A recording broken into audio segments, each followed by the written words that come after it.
If I'm going to go into spoiler territory, I will give a big warning and a heads up. So the first part of the video is going to be spoiler free. You can enjoy it even if you haven't read the manga. But I will make absolutely sure you know when we go into spoilers territory so you can stop watching if you're not interested. I think this is one of the best trailers that they have released despite the negativity that a lot of people have received it with. And I think the reason is that the previous trailers were a lot more action oriented. There were a lot more things happening on the screen, while this one seems to be repetitive. It seems to be very lame in the way that they are making it. But I think it actually tries to send a particular message. So as you're looking to the trailer,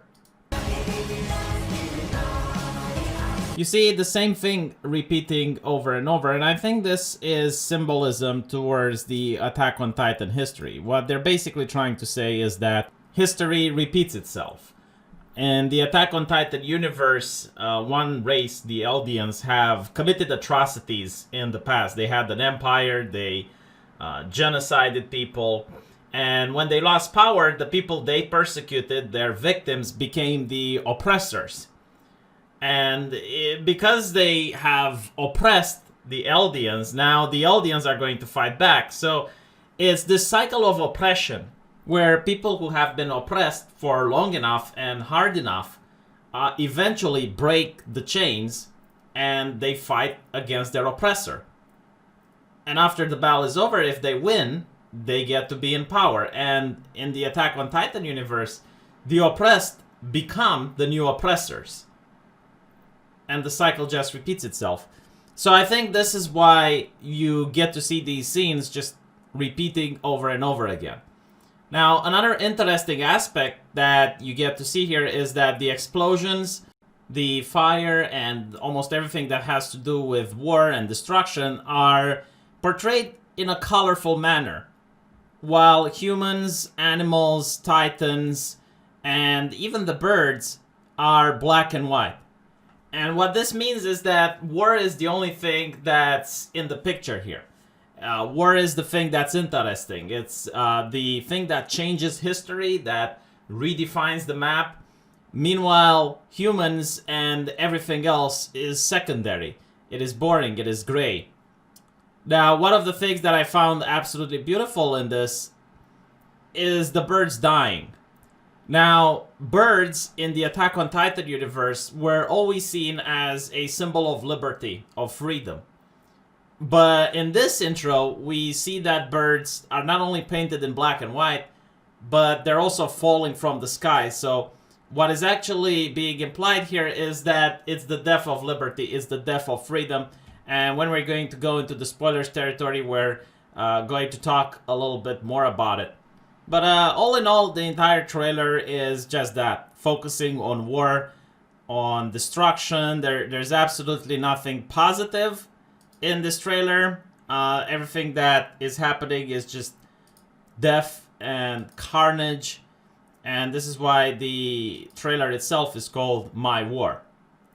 Now I'm going to go into spoiler territory because I just can't analyze the lyrics of the song unless I go into it. So if you don't want to hear spoilers, now is the time where you can tune out because I'm going to begin telling you what the trailer actually means.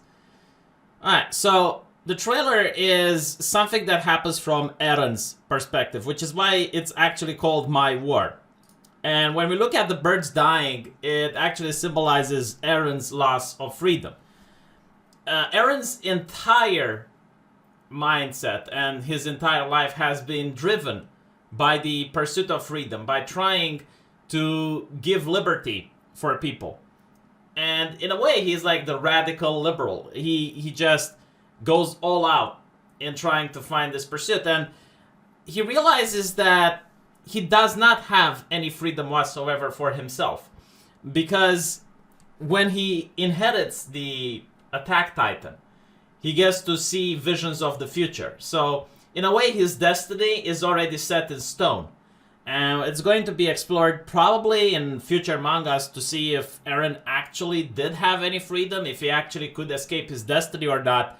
But it seems that this might be his realization. He figures out that this is his place in the world, this is his destiny, and he was never free to begin with.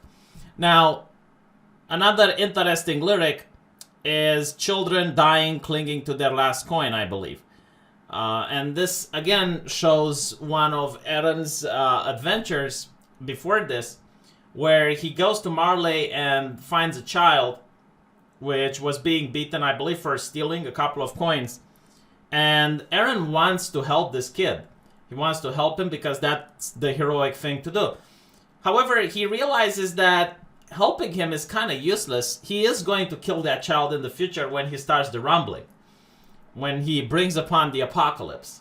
So Aaron decides actually not to intervene, but then he changes his mind and saves the child anyway, only to be crushed by one of the gigantic titans. And I believe this is what this lyric is referring to. And another really powerful thing on the trailer is the end when the chant is monster, monster, monster, and it zooms in on Eric's attack titan. Now, the interesting thing is that a lot of people consider Eren to be a hero, or at least consider him to quote-unquote do nothing wrong. And I fully disagree with this. I think that the way Attack on Titan is being presented is indeed to view the story from the perspective of the Eldians, those, as the trailer likes to put it, angels with devil faces. In reality, Eren is justified indeed to fight back against Marley. And there are points where most of the other characters, they tell him, it's like, look, you did enough. You killed enough people. You can just sue for peace and they will leave the island alone for the next 100 years. But Eren refuses. And not only does he want to destroy every man, woman, and child in Marley, guilty and innocent alike, but he also wants to go beyond that. He is going to trample every nation in the world, every nation across the globe, even nations that have allied in the past with the Eldians.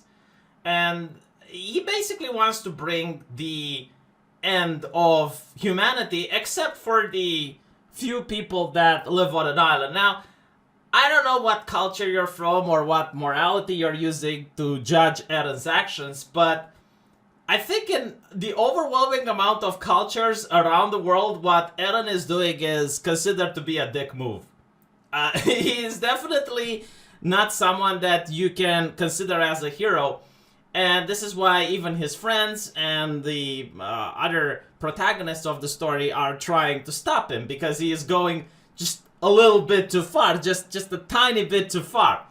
And if this was in the real world, if this was done in a world that operates by the same laws of physics that we have, given the massive destruction that he would bring upon the Earth, not just killing humans, but also destroying the flora and the fauna, and if the Titans that are the Colossals are actually boiling hot and they're scorching the Earth, then he would probably cause major damage to the ecosystem that even the people that live on the Paradise Island would be affected by it. So, yeah, Greta Thunberg definitely would not be satisfied with the carbon emissions left by those Titans.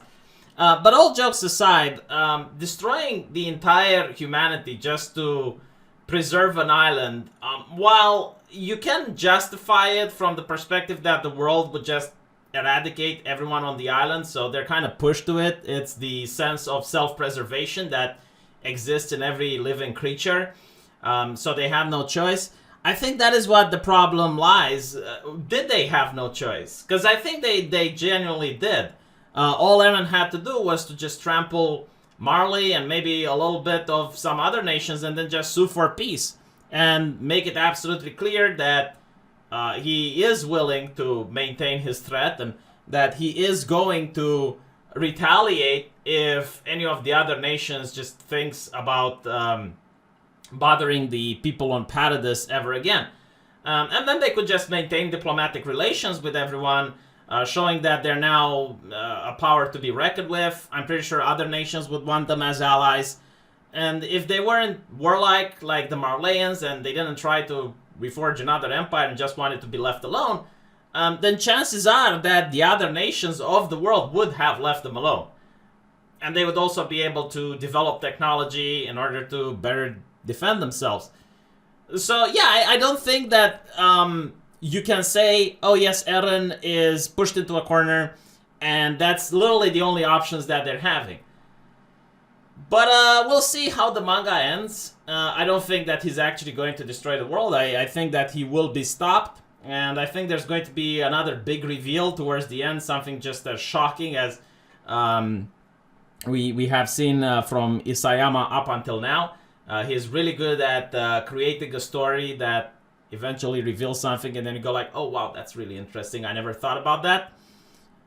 And we'll see, you know, at the end if Eren actually was a hero or he became a villain. However, if you were in the Attack on Titan universe, let me put it this way, the chance of you being in Paradise Island would be incredibly slim, and the chance of you just being stepped on by a massive Titan would be incredibly high, and you didn't even know why is it happening or what did you do to deserve that. So just like Eren's mother was taken away from him in the very beginning of the show, so is everyone else being taken away by Eren's decision. Let me know what you think, and I'll see you guys in the comment sections. Take care.